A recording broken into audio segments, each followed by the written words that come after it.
This is a legacy episode of the Lesbian Historic Motif podcast, originally released as part of the Lesbian Talk Show podcast group. Some references may be obsolete. The show looks at lesbian-relevant themes in history and literature, has interviews and discussions about current historical fiction with queer female characters, including fantastic versions of the past, and presents new original historical fiction for your enjoyment.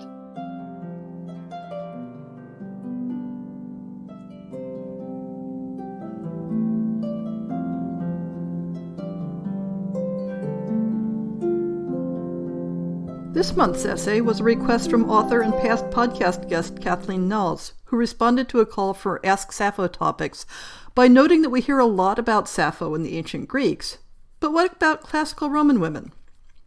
Well, that was more than just an Ask Sappho segment could cover, and it made a good excuse to get the blog caught up on some of the books on Roman sexuality that I've been accumulating. I'm going to warn listeners up front that this show will be including some explicit discussion of sexual acts, and will include more content relating to men's sexuality than is at all typical for the show. This is definitely a not safe for work episode. If listeners are interested in seeing the texts I talk about in the original Latin and Greek, I'll include some of them in the transcript on the blog. To some extent, the time period I'll be covering is defined by the available sources. While classical Rome is often identified roughly as the 2nd century BCE through the 2nd century CE, the earliest Roman texts that clearly talk about sex between women date to the middle of that period. Romans had access to earlier Greek texts on the topic, but one of the things we want to look at here are differences in how the two cultures approached sexuality. Another aspect to examine is the differences between the opinions of the elite men, whose writings are our primary source of information, and the evidence that can be extracted from other types of sources, which at least hint at other opinions and models. In particular, there are scraps of information from the Roman provinces that present a different image from that of Rome proper. One of the continuing themes of the Lesbian Historic Motif Project is a recognition that models of sexuality and gender are not fixed and universal. Sexuality isn't some sort of absolute mathematical truth of the universe. And while it's always tempting to apply moral judgments to the modes of other eras and other cultures, that temptation can reflect an unwarranted assumption that we, for whatever value of we you understand, have some sort of perfectly enlightened view of the topic. Let's not mince words. Many of the basic assumptions of classical Roman sexuality are rather horrifying in the context of modern sexual and cultural ethics. And that includes some of the evidence that people use to portray Roman society as being friendly to homosexuality. Male homosexuality, that is. If there's one thing that the Roman texts make completely clear, is that you need to be very careful about extrapolating women's sexuality in ancient Rome based on the behavior and opinions around men's sexuality. But conversely, it's impossible to tease out the evidence about women's sexuality without first understanding the Roman view of male sexuality. So this podcast is going to start with a rather unusual emphasis on men. If you go by the writings of elite Roman men in the fields of law, philosophy, and literature, you can easily trace a set of rules for proper sexual behavior. A good, in-depth introduction to this system can be found in Craig Williams' book, Roman Homosexuality, and I'll be leaning heavily on his presentation. This sexual system was preoccupied with penetrative sex as the core sex act. All other sexual activities were either fit into this model in some way or pretty much ignored. There was a hierarchy of status regarding one's role in sex acts in terms of whether one was the insertive or the receptive partner. Williams uses these terms instead of active and passive as more clearly pointing out the underlying system. There was a hierarchy of, let's call it respectability, with regard to the orifice involved in the act, but only with regard to the receptive partner. Vaginal sex was more respectable than anal sex, was more respectable than oral sex. The hierarchy in terms of sexual role was expected to align with social hierarchies involving biological sex, age, citizenship status, both current and former enslavement status, and respectability of occupation. At the apex of all these hierarchies was the adult male citizen. By definition, this description excludes foreigners and formerly enslaved persons. This apex category is not a historian's hypothetical construct. It aligns closely with those persons for whom the word vir, man, was used, the word at the root of things like virility or virtue. Not all male people were vir. with the privileges and obligations that status brought. In the Roman sexual hierarchy, this apex man was always expected to be the insertive partner in sex. Any action to place him in a receptive role, whether by force or by his own volition, was stuprum, shame or disgrace, and brought his status as a vir into question. In contrast, it was not shame for someone outside this apex category to be a receptive partner, as long as the hierarchy was maintained and their corresponding insertive partner was of higher status. Men had higher status than women. Citizens had higher status than non-citizens or foreigners. Freeborn people had higher status than freedmen who had previously been enslaved, and freedmen had higher status than those currently enslaved. Keep in mind that in Roman culture, the category of enslaved people was quite permeable in both directions, and although a person had unchallenged power over their own slaves, there were clear limits to what was acceptable to do to other people's slaves. Certain professions also placed one in lower status, such as being an actor, or, rather obviously, a prostitute. At the opposite end of the scale from the vir, the apex man, was an enslaved woman with respect to her male owner. It was not considered possible for her to experience sexual shame, stuprum, in the context of sex, because she was expected by definition to be available for any type of sexual act required of her. And conversely, the most shameful sexual act imaginable would have been for an adult male citizen to perform oral sex on his female slave. Within the vast territory between those two extremes, we have the complicated negotiation of appropriate sexual behavior. And the most useful information we have on it comes from situations where people were considered to have violated the rules. It's in the context of these violations that some historians have identified a concept of homosexuality in Roman culture and a theory that one can identify a male homosexual subculture at work. Other historians feel this is a misunderstanding of the social and sexual dynamics, and an imposition of modern social categories onto a social structure they don't fit. Williams, despite the word homosexuality in the title of his book, falls in the latter group. He points out that these underlying rules for sexual interactions in Roman society don't put much, if any, weight on the question of whether sexual partners are of the same or different biological sexes. A Roman vir remains a vir, regardless of who and what he's sticking his dick into, as long as the only sex act he ever performs is sticking his dick into things. A Roman man who should behave as a vir, but instead shows an interest in the receptive role, or who behaves in other ways contrary to the ideals of his position, moves into another category entirely. For male people, the most unmanly category is not that of an enslaved man, because they are not expected to uphold the standards of a vir, but that of kinedis, a man who seeks out and enjoys a receptive role in sex or other activities and experiences that are considered antithetical to manliness. Williams suggests understanding the Roman insertive and receptive sexual roles as representing different gender categories, rather than different sexes, and that one can't really think in terms of heterosexuality and homosexuality in the modern sense if the two men involved in a sex act are understood to belong to different genders, vir and kinedis. While much of Roman satirical and critical writings about sexual roles touches on the question of having preferences for certain types of sex acts or certain types of partners, he suggests that these preferences were not considered an inherent and universal part of one's sexual identity, but rather might be compared to a preference for a particular body type or a particular hair color. Much of our understanding of the official Roman sexual system comes from all the many situations and individuals who either deliberately step outside the system and express sexual activities and desires that they aren't supposed to want, or the many satires and political attacks in which men are accused of sexual behaviors that should be shameful.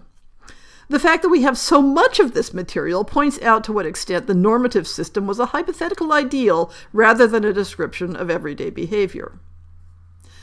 This understanding of Roman sexual dynamics makes a great deal of sense as a consistent system, right up to the point where women come into the question. In parallel with the concept of a biological male-female polarity, Roman gender concepts held that anything that moved a man away from the ideals of the vir, the manly man, was inherently feminizing. This wasn't only applied to taking a receptive role in sex. Feminization could come from any sort of deviation from masculine virtues. So, excess indulgence in food and drink was feminizing. Wearing luxurious clothing was feminizing. Being too concerned with an attractive appearance was feminizing. Walking or talking in certain ways was feminizing. Participating in the performing arts was feminizing. That doesn't mean that these things were necessarily considered to be desirable in women. In fact, excessive gluttony and drunkenness in women was considered to be too masculine. It was more that women were considered to be the opposite pole to manliness. To deviate from the ideal of manliness was to be feminine and despised. This, of course, tells you a certain amount about the official Roman male view of women. So how do women fit into the Roman sexual system? Within the approved Roman sexual system, which we've already seen as a hypothetical ideal rather than a realistic description of behavior, women's role was to be a passive receptive vessel for the sexual activities of men. But of course there were other rules in play. A free married woman should never have sex with anyone but her husband. But if she did, it was worse for her to have sex with someone of a lower status than higher status. And a woman should never take on an insertive sexual role with any man, a rule that ordinarily came into play with regard to oral sex, where the person performing oral sex was considered to be receptive, regardless of the topography of the act. For a woman to take an active or insertive role in sex was to behave in a masculine fashion, even if her sexual partner was male. In fact, almost any type of sexual transgression by women resulted in the woman being accused of being masculine, even to the point of assuming that it would result in physiological changes, such as an enlarged clitoris, regardless of the sex of the woman's partner. If we know a great deal about the realities of the sex life of Roman men, from all the discussions of them breaking the rules, should we assume that women broke the rules in equal numbers? What would breaking the rules look like for a woman? For men, having a same-sex partner wasn't breaking the rules as long as the hierarchies were followed. So what about women? Were there circumstances where sex between women fit into the Roman sexual rules? There are only a few Roman texts that discuss sexual activity between women, especially compared to the vast amount of discussion of men's interactions. Why? Because an entire series of filters ensured that it was primarily men's thoughts that survived for posterity. Men were more likely to be literate than women. Men had more access to the creation of literature. Men's writings were more likely to be preserved, not only at the time of their original writing, but over the centuries down to our time. And men were much more interested in policing the sexual behavior of other men than they were in policing women's behavior, at least with other women. This means that the few substantial texts that we do have about sex between women tell us only what men thought about the topic. And that point of view shows logical inconsistencies that suggest it's far from a reliable description of women's everyday experience. Within the Roman sexual system, abnormal sexual roles for women exist on multiple axes. Taking any sort of active role was considered to make her masculine, even if she simply expressed enjoyment or desire for sex, especially sex with the wrong sort of person. Passivity was so expected for a woman that any indication of enjoyment could be considered suspect. But this supposed ideal is regularly contradicted in literature, especially poetry, where men express admiration for a woman who actively enjoys sex. Furthermore, there is a specific verb in Latin referring to the movements a woman makes during intercourse to show pleasure, and another verb meaning to give a woman pleasure during intercourse. So we can discard any idea of Roman women adhering faithfully to the rule about passivity. The next step beyond simply enjoying sex is for a woman to take an insertive role. Male writers are most often concerned about women taking an insertive role with respect to a man, which most often meant receiving cunnilingus, which, as noted above, was considered extremely shameful for the man. With another woman, a woman can perform active sex either by rubbing, which men assume involves a penetrating clitoris, or with a dildo, or by receiving cunnilingus. Every meaningful sex act had its own verbs and nouns in Latin, indicating the role and the orifice involved. So when a woman is described as a fututrix, it specifically means a woman who performs an insertive role with respect to a vagina. In Pompeii, there is graffiti from two women proudly proclaiming themselves Medusa fututrix and Mula fututris, that is, women who fuck, with the words certainly implying that they fucked women. although Adams, in the Latin sexual vocabulary, makes an effort to erase this as a possible meaning in defiance of grammar. Romans were quite aware of the function of the clitoris during sex, though, as in later ages, they were so fixated on penetrative sex that they primarily envisioned it being used for this function. The more usual word for a woman who stepped outside the expected role was tribus, a borrowing of a Greek word meaning one who rubs, although male writers often associated the role with penetration and considered only the insertive female partner to be the tribus. But a tribus was not specifically a woman who has sex with other women, but rather a woman who takes an active role in sex, generally. This fits in with the overall pattern of the Roman sexual system that isn't concerned with the gender of the partner, but only with the appropriateness of the activity for the person performing it. And, as noted later in this podcast, the theory was that the tribus had sex with women not because she specifically desired women partners, but because she desired to perform insertive sex, and women were the expected partner for that activity. A tribus might fuck men, but that only meant that her receptive partner was also breaking the rules.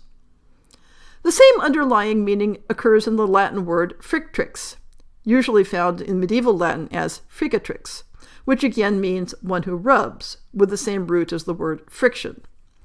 Other words for rubbing or grinding that are found in sexual contexts in Latin include molo or tero.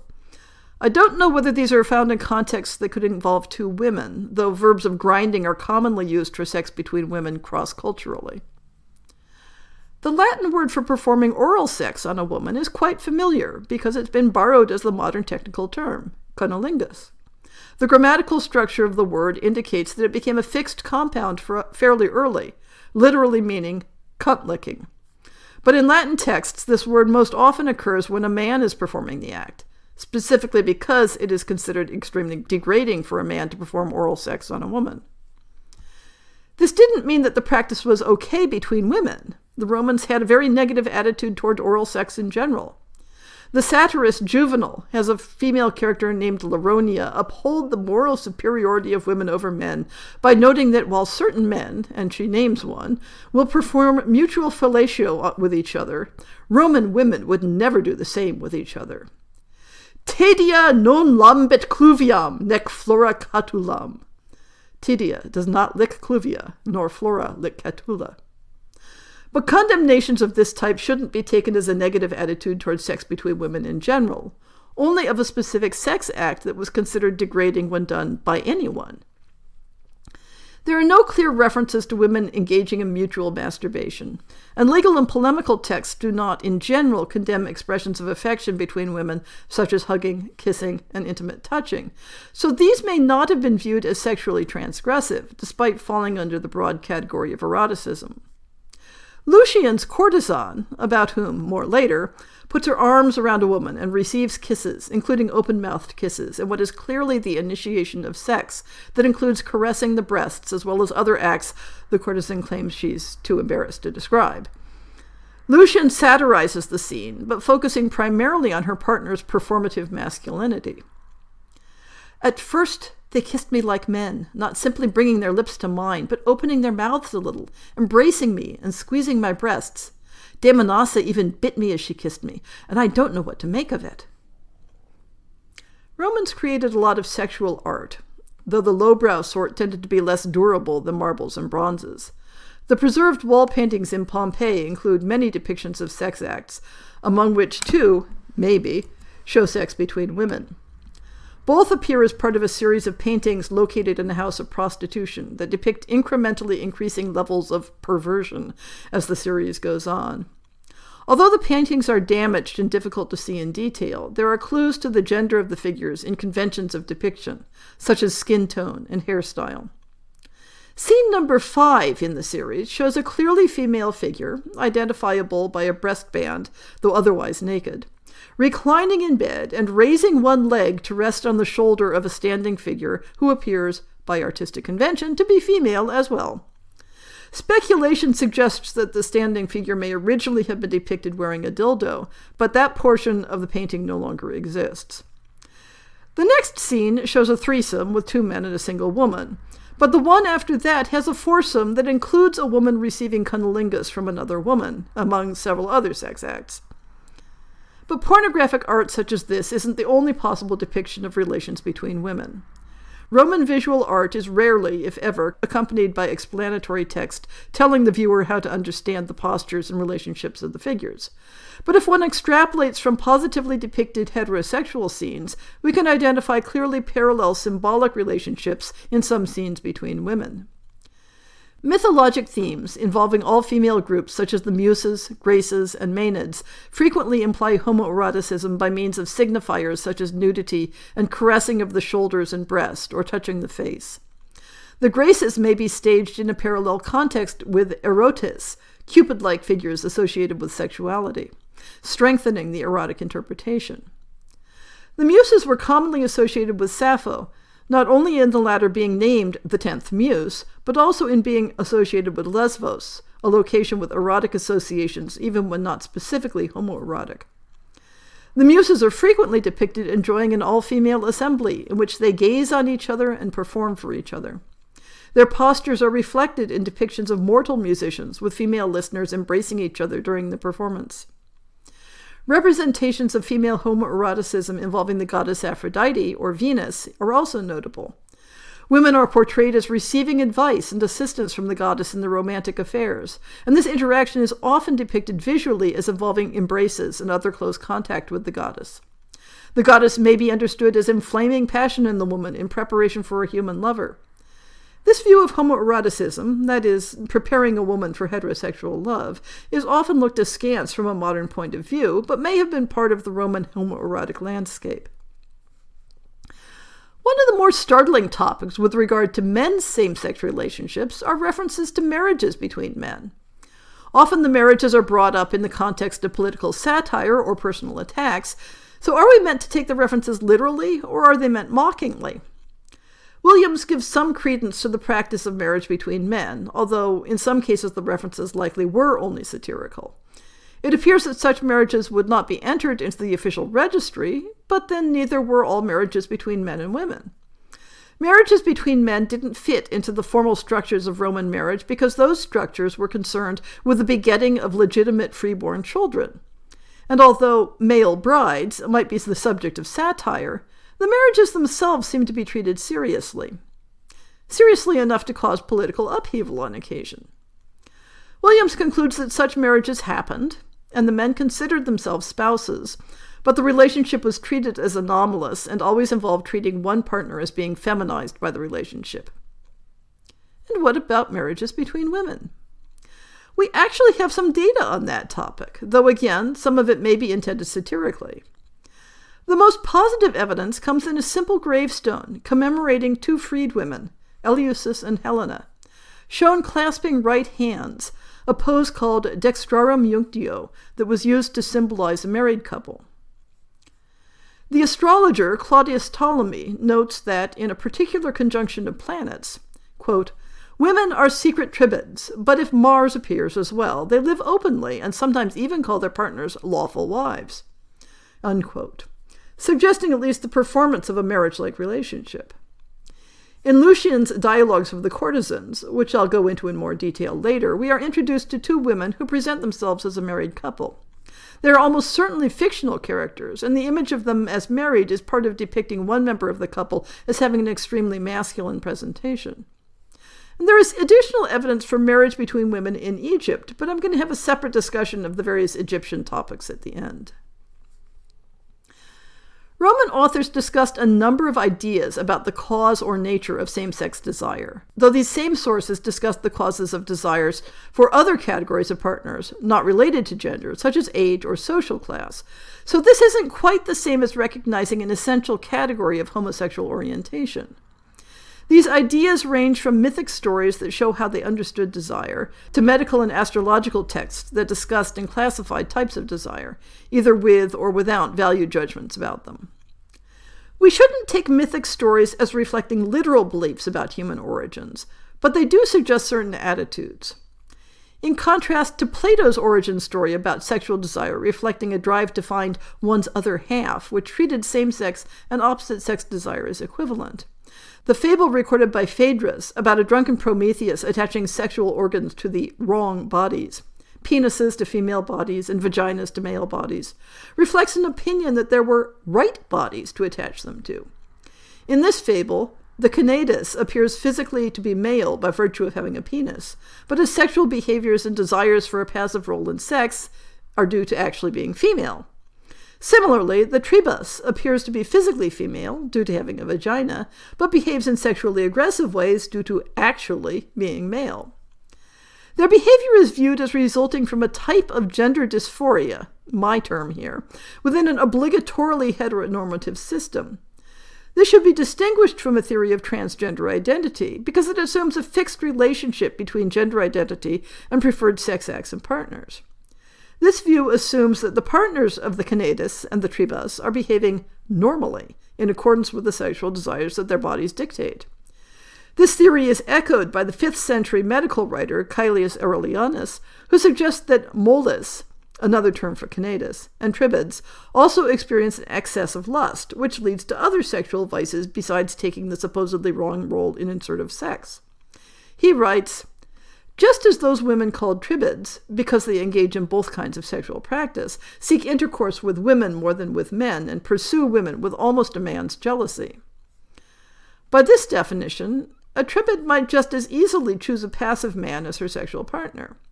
Her identity comes not from the gender of her sexual partner, just as men's nature is not determined by the gender of their sexual partner, but from the nature of the acts she desires to perform with them, and the fact of taking the active role.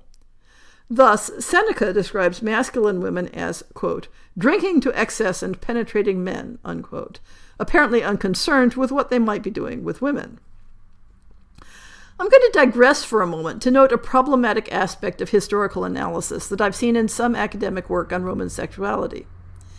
It becomes possible to question the existence of sexual acts between women unless the text is very explicit about it. Adams, in the Latin Sexual Vocabulary, dismisses same-sex interpretations of terms for sexually active women unless no other interpretation is possible. This is something of a conundrum. Within the context of the Roman sexual system, it's true that terms like tribus or cunnilintor, or even perhaps fututrix, do not automatically imply sex acts between women. But by the very same argument, there's no reason why the possibility of a female partner should be actively excluded. The flaw in Adams' analysis is not that he points out that a tribus might have a male partner, but that he considers it more doubtful or implausible that she might have a female one.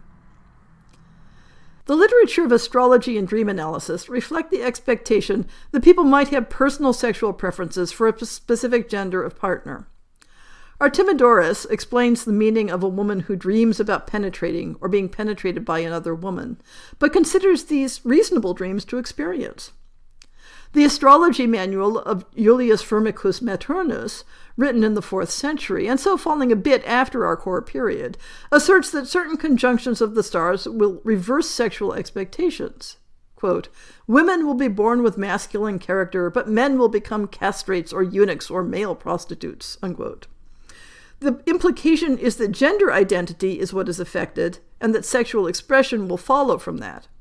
Quote, if Saturn is in opposition, in square aspect or conjunction with Venus, located, as we have said, with Mars, women who have this combination make love impurely and unchastely to other women due to lust.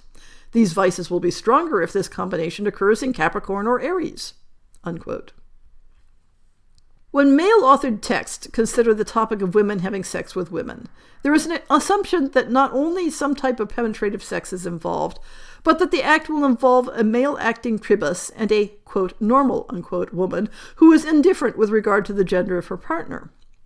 Thus, we have Seneca the Elder discussing a legal case in which a man found his wife having sex with a woman and killed them both, just as he would if he found her with a male lover. The man claimed after the fact that he had to check to see if the intruder was performing with her own organ or a dildo, but the offense was the presence of an unauthorized penis-like object. Women who had sex with women were both satirized for behaving like men and then evaluated against standards of masculinity and mocked for failing them. I'll talk more about that in connection with the poet Martial below. Women with women present a crack in the facade of the theory that Roman sexuality did not judge on the basis of one's partner's sex.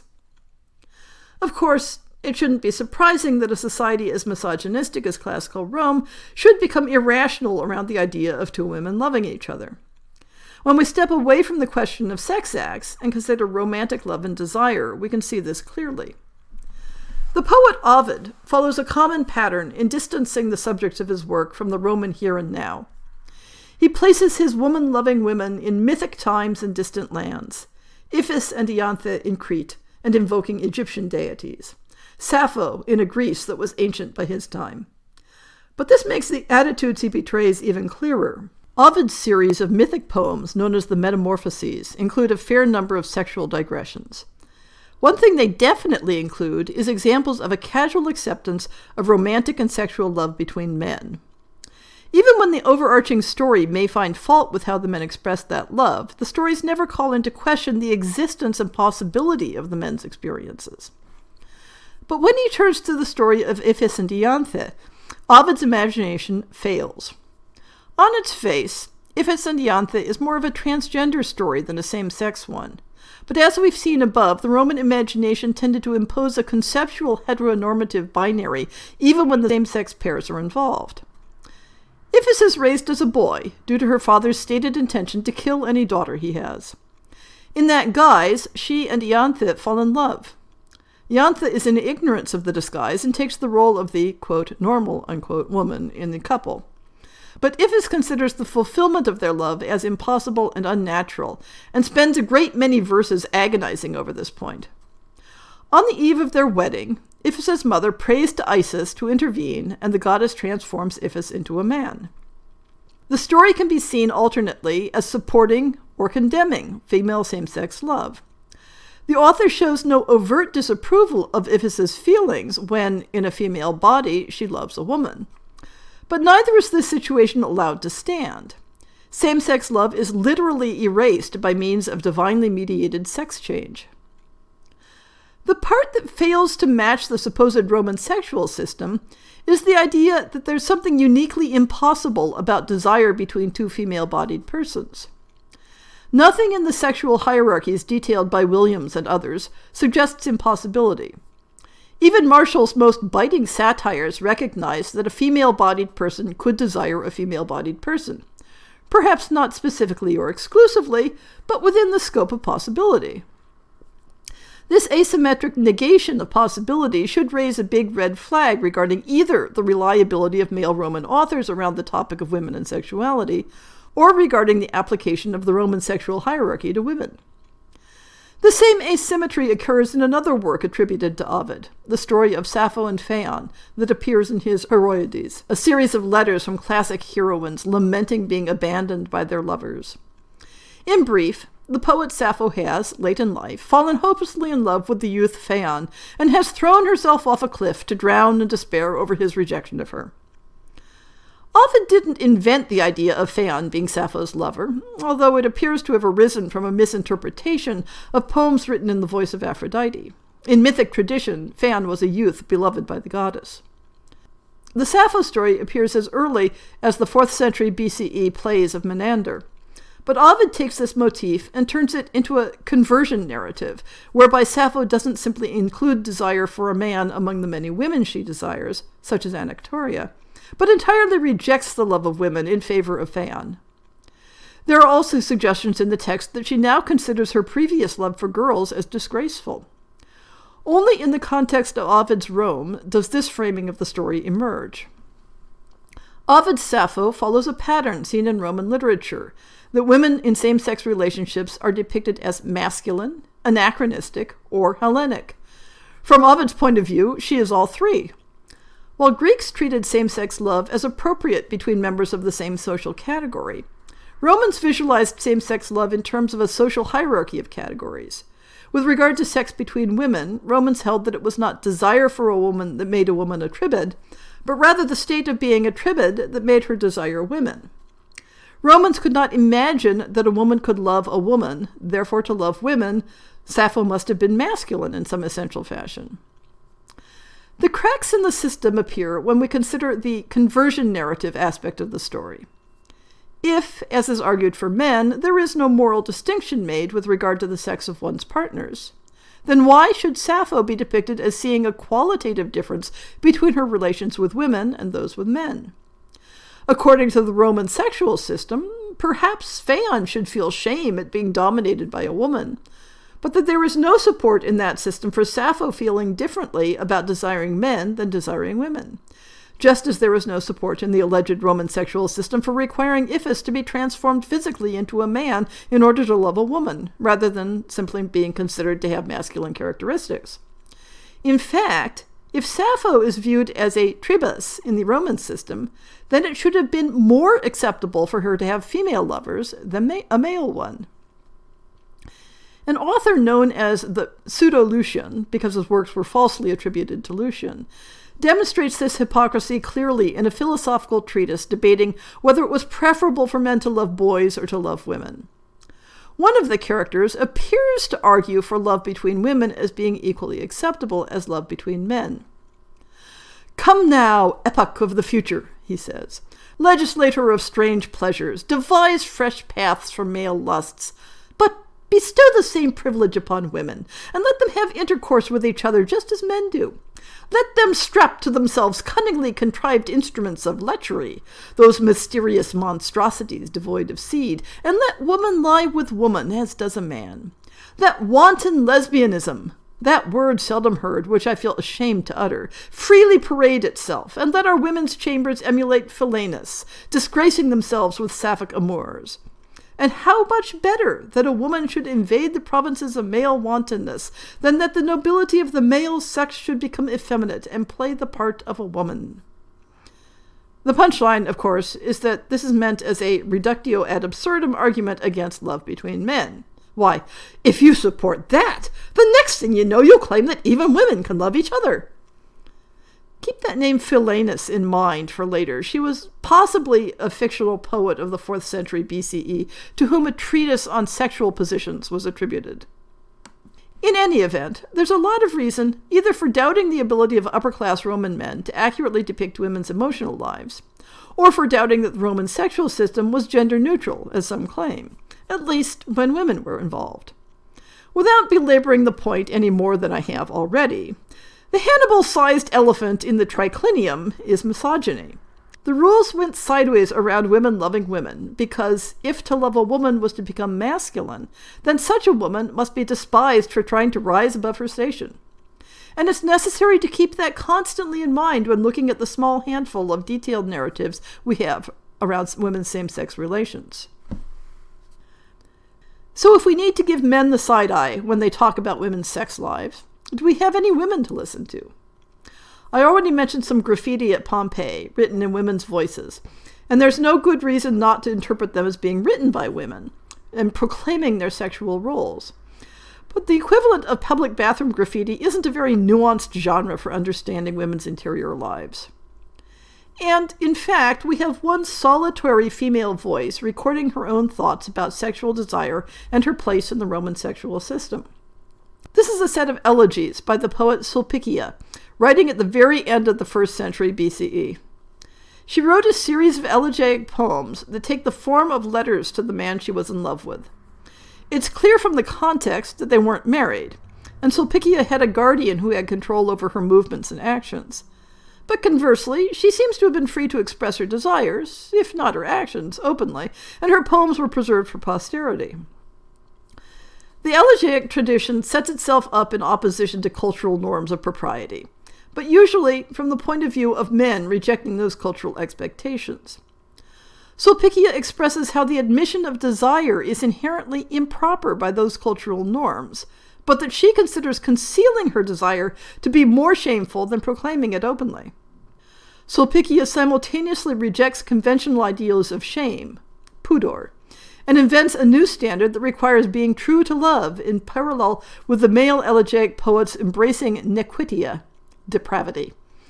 Sulpicia equates traditional pudor with deception and concealment. It isn't what you do, but what you're known to have done.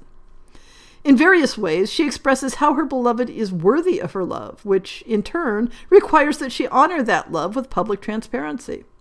When her lover appears to be blowing her off, she laments that the greatest grief for a woman is to yield to an ignoble lover. Sulpicia regularly reverses the expectations of morality. Her lapses are concealment or false pudor. Her virtues are honesty about her socially inappropriate passion.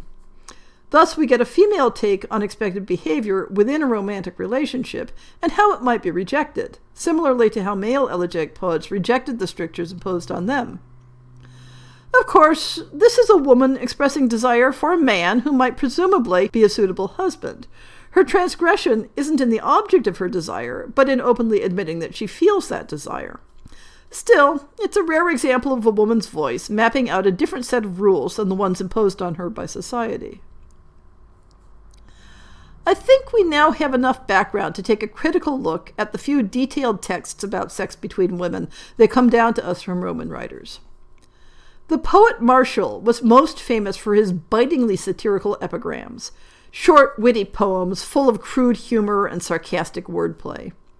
He teases both men and women for their non-normative sexual exploits, so don't let the examples here give the impression that he was particularly nasty to women. Two of his epigrams are aimed at a woman named Philaenis. You may remember I mentioned a Philaenis, who was the supposed author of a sex manual several centuries earlier. Martial's Philaenis, whether one woman or two, is addressed as a contemporary, but it's possible that the name used is an alias, used for the sexual nature of the verses. Let's start with the shortest of the three poems. Ipsarum tribadum tribas Philaeni, recte quam futuus vocas amicam. Don't worry, I'm not going to recite all the poems in Latin. A fairly literal, if crude, translation is, Philaenis, a tribad among the tribads themselves, you rightly call she whom you fuck, your lady love. The humor is likely lost somewhere down the centuries, but the shock value was intended to be using the verb futuo, fuck, for a woman's action, since it was the verb specifically indicating penis and vagina sex. The second epigram addressed to a Philaenis goes into more detail regarding her sexual exploits, attributing to her a masculine-style sexual prowess with both boys and girls, describing her as a glutton, and then insulting her with a particularly Roman twist, accusing her of performing cunnilingus, even though she considers herself above performing fellatio. Once more, it's impossible to translate the original sense accurately without crude language. The tribad Philaenis buggers boys, and with an erection worse than a husband's afflicts 11 girls in a day. She plays ball with her clothes tied up. Dirty from the sand, she easily lifts weights that are heavy for men. Dirty from the muddy ring, she's beaten by the well-oiled teacher. She doesn't dine or lie down until after she's vomited 7 measures of unmixed wine, to which she thinks she should return after eating 16 steaks. After all that, when she gets horny, she won't suck dick. That's not manly enough. But she devours girls' crotches. May the gods give you back your sense, Philaenis, if you think it manly to lick cunts. For all its sexual crudity, this poem dissects Roman sexual attitudes with a scalpel. Philaenis is depicted as unfeminine, not only in being a sexual aggressor against both boys and girls, but in taking part in athletics at the public facilities, and in her gluttony and drunkenness. Though, of course, gluttony and drunkenness were considered unmanly when indulged in by men. She upholds the manly virtues in refusing to perform fellatio. But Martial's punchline is that she thinks it manly to perform cunnilingus on girls. The satire here is focusing on her upside-down values. She, a woman, does all these masculine things, but fails because she embraces the most unmanly act of all.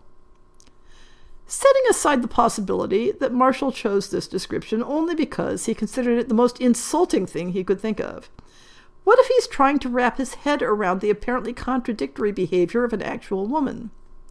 He considers her monstrous, not only for indulging in male-coded activities, but for being a failed man by embracing the most unmanly type of sex possible. This leaves open a lot of questions that one suspects the male Roman writers had little interest in. Did women care as much about the status dynamics of sex acts in the same way that men did, given that they were coming from an official position at the bottom of the ranking? Is it possible that Philinus could simultaneously reject the role of fellator, sexually subjecting herself to a man as part of her personal identity, and yet not consider performing cunnilingus to be a similar or even worse subjugation? The third epigram is addressed to a woman named Bassa. Marshall begins by suggesting that she is a virtuous woman, since gossip has never associated her with a man. But he then accuses her of bringing two cunts together, creating the riddle, how can there be adultery with no man present? Because I never saw you joined with men, Bassa, and because you were never rumored to have an adulterous lover, but all duties around you were performed by a crowd of your own sex, while no man approached you. You appeared to be a chaste Lucretia, I confess. But you, Bassa, such a crime, were a fucker of women. You dare to bring twin cunts together, and you feign manhood with your monstrous pussy. You've invented a wonder worthy of the Theban riddle. Here, where there is no man, yet there is adultery. What is curious here is that the asymmetry inherent in the official Roman sexual system is absent. Although Bassa is called a fututor, using the masculine form of the word for fucker, the specific action described doesn't fit the insertive receptive directionality. Bassa doesn't simply bring cunts together, she brings twin cunts together, two identical genitals. This breaks the system, and perhaps Marshall is genuinely puzzled as to whether it can be classified as adultery. If the act doesn't fit into the system of sexual morals, on what basis can it be condemned? Would it be considered shameful for a Roman woman to enjoy bringing two cunts together? For that matter, would it be shameful for a woman to receive cunnilingus from another woman? Would the relative social position of the two women make a difference? The most complicated and intriguing text comes from Lucian's Dialogues of the Courtesans. Lucian dates to the mid-2nd century of the Common Era, and in himself represents the multiculturalism of the Roman Empire, being a Syrian who wrote primarily in Greek, taught in Greece, Italy, and Gaul, and briefly held a civil service job in Egypt. He belonged to a rhetorical movement that focused on the declamation of set pieces, and is credited with having developed the dialogue as a humorous art form. His works tended to straddle both satire and humor. Scholars are divided as to whether his use of conventional forms and themes was a sign that he was copying traditional topics that didn't reflect his own opinions, or whether the use of traditional structures was part of his satirical manipulation, used to reframe unexpected topics. In the dialogue in question, a courtesan named Leanna is telling her friend Clonarium about a job she was hired for that began simply as entertaining her employers as usual, and then turned into a solicitation for a sexual encounter, which was also a typical outcome. What wasn't typical was that the couple who hired her, Megilla and Demonassa, were both women. Maybe. Writing in Greek, Lucian identified Leanna and Clonarium as heterae, usually translated courtesan, but indicating a woman who was not a wife and who provided intellectual as well as physical companionship, as contrasted with prostitutes who provided only sexual services. A hetera might technically sell her services, but it was framed in the symbolism of courtship and gifts rather than purchase, and she would typically have only one male client at a time, or perhaps a couple of close friends would share her company. The other key piece of vocabulary here is that one of Leanna's employers is suggested to be a heteristria, a word relating to hetera, that is only otherwise found in Plato's origin story for sexual attraction, referring to women attracted to women. From a modern point of view, Megilla clearly self-identifies as a trans man. And though that category isn't any more clearly accurate than homosexual or heterosexual, I'll go with it for now and use male pronouns. He asks to be called Megillus, and says, I was born a woman, but I have the mind and desires and everything else of a man. Although Leanna turns coy at discussions of sexual techniques, there are hints that Megillus may use a strap-on. I have a substitute of my own. The framing of the encounter thus shifts from a homosocial event, two women hire a hetera to entertain them, just as two men might have done, to homoerotic, the female hosts interact sexually with the hetera, to something more complex, a male-female couple both interact sexually with a woman.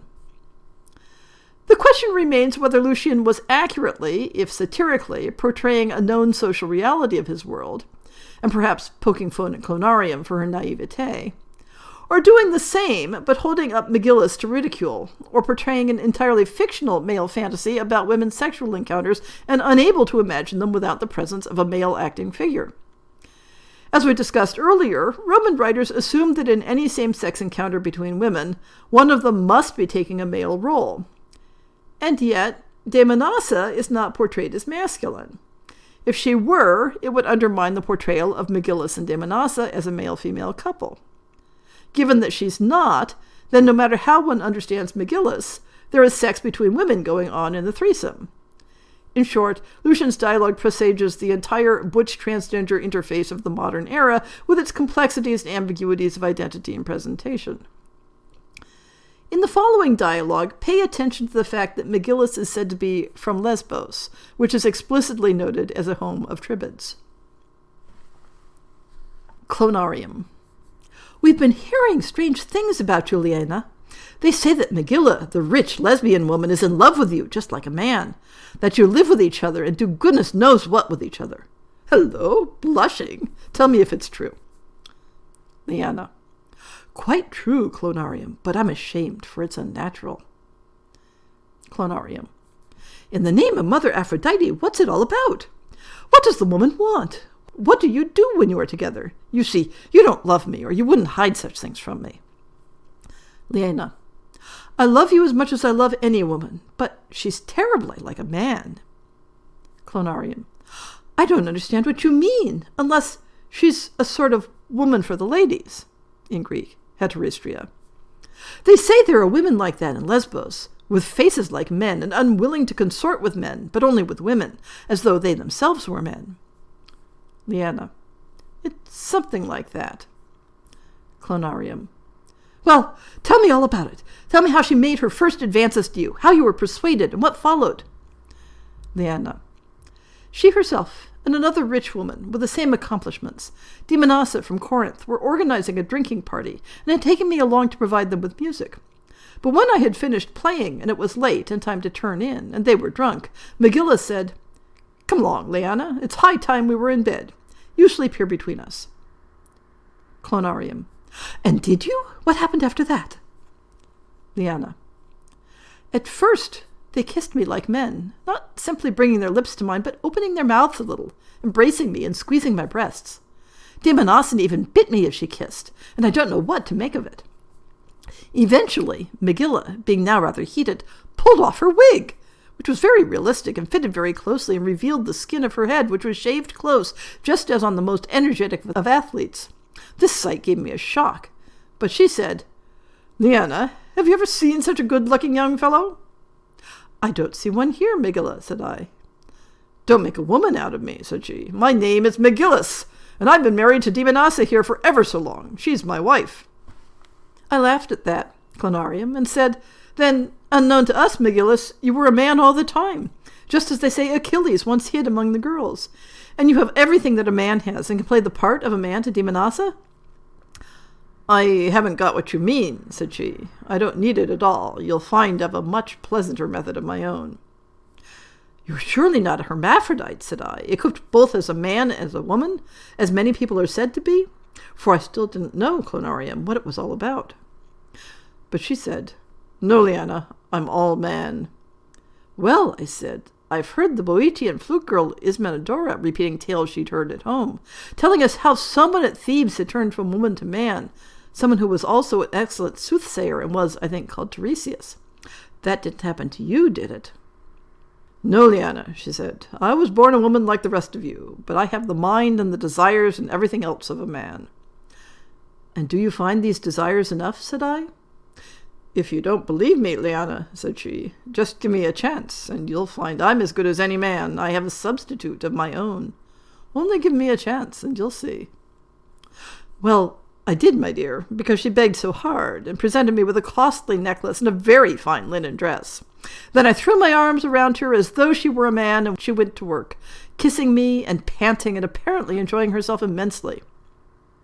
Clonarium.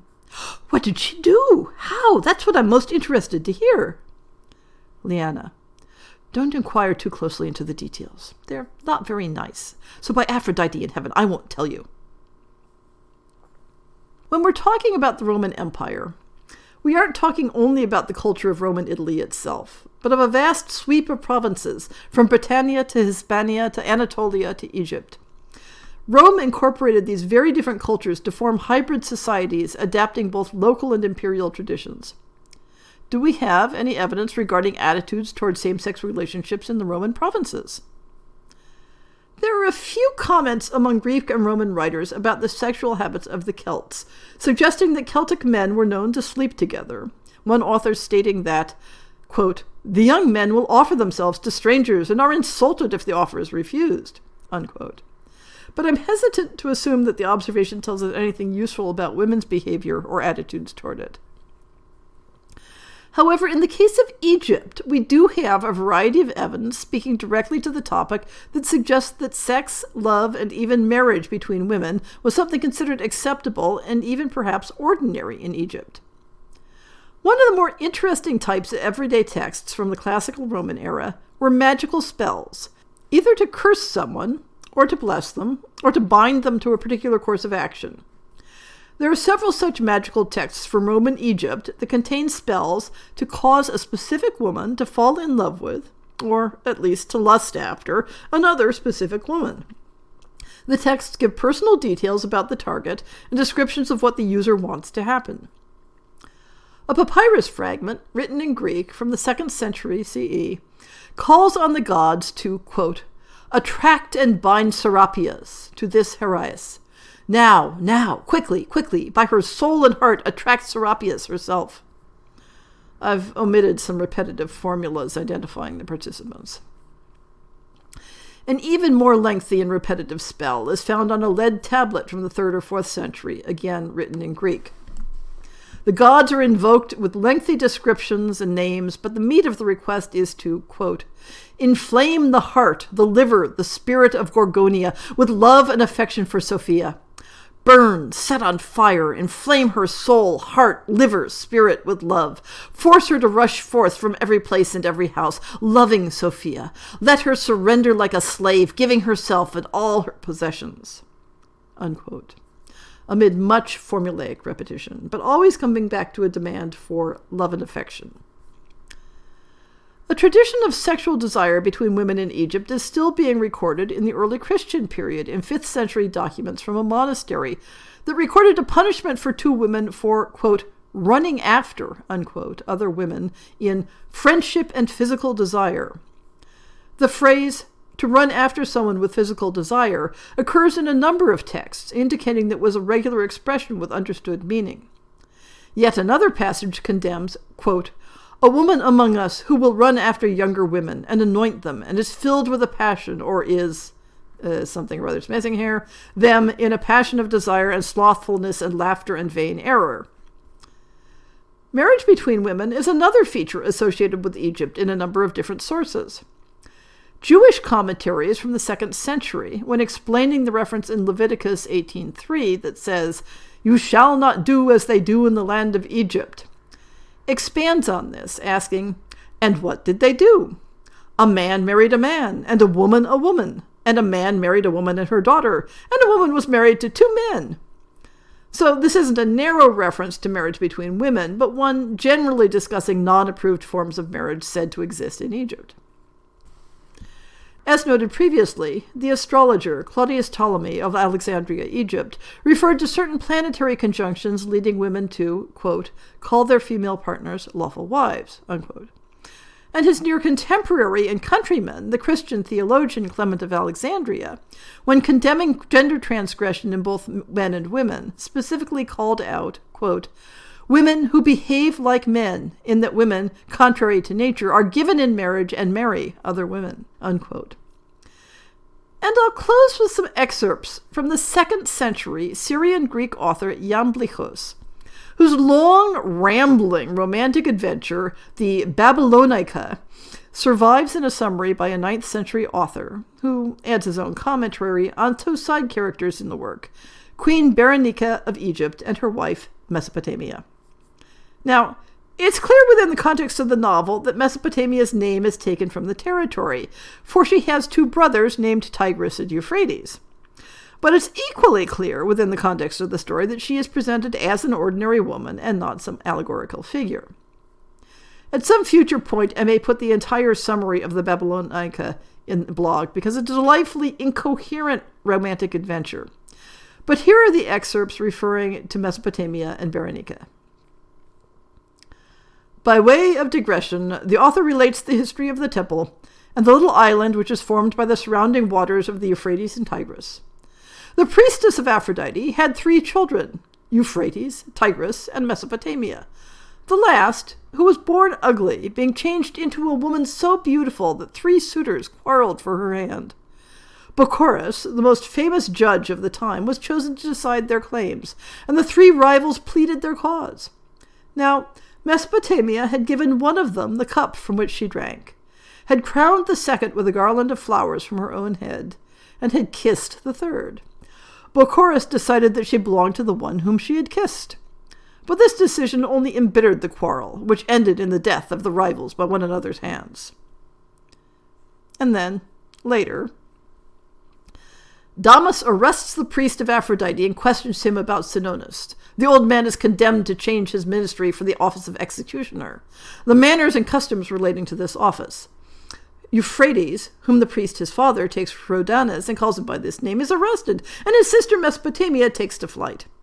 Euphrates is taken before Saccas and questioned about Sinonis being taken for Rhodanus and examined as such.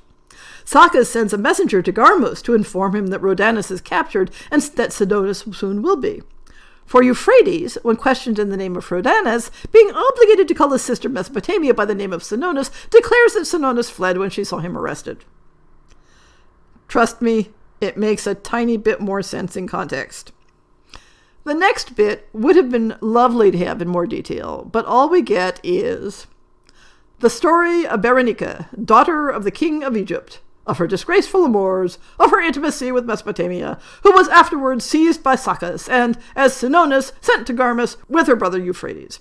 Garmus, hearing from the goldsmith that Sinonis had escaped, orders him to be put to death, and the guards who had been deputed to watch the pretended Sinonis and to bring her to him to be buried alive with their women and children.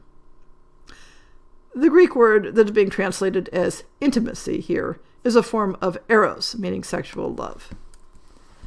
Finally, we get to the passage which explicitly mentions marriage, gamos, and gives us our happily ever after. Euphrates and Mesopotamia, the supposed Rhodanus and Sinonis, together with Soraichus and the real Rhodanus, are taken before Garmus. Garmus, seeing that Mesopotamia is not Sinonis, delivers her to Zobaras with orders to cut off her head on the banks of the Euphrates to prevent anyone else in future from taking the name of Sinonis. But Zobaras, who has already drunk at the fountain of love, is smitten with Mesopotamia.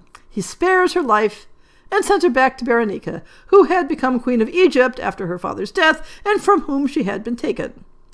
Berenica is married to Mesopotamia, on whose account Garmus threatens war. And that seems like a good place to end the discussion, with the 2 women reunited and happily married.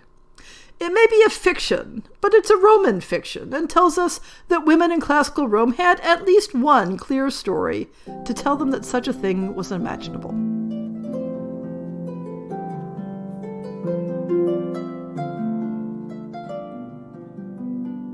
I hope you've enjoyed this episode of the Lesbian Historic Motif Podcast. See the show notes for links to people and topics.